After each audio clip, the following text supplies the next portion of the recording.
Digital সংবাদ। ওৰাং মঙলবাৰে নিশা ওৰাঙৰ বিদ্যুৎ বিভাগৰ কাৰ্যালয়ত উত্তেজনা। নিশাই বিদ্যুৎ বিভাগৰ বিৰুদ্ধে প্ৰতিবাদ বহিল ওৰাঙৰ সাধাৰণ ৰাইজ।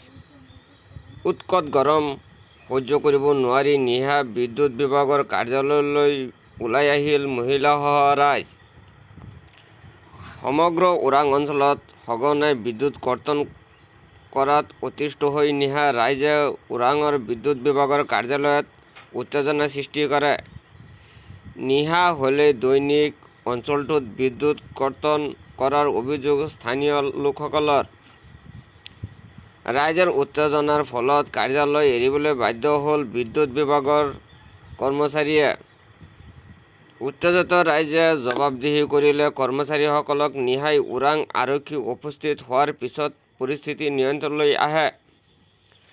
উল্লেখ যে বিদ্যুৎ বিভাগৰ কাৰ্যালয় গাতে লাগি থকা ওৰাং সামূহিক স্বাস্থ্য কেন্দ্ৰত বিদ্যুৎ কৰ্তন কৰাৰ ফলত ৰোগীৰ হাহাকাৰৰ অৱস্থাৰ সৃষ্টি হয়।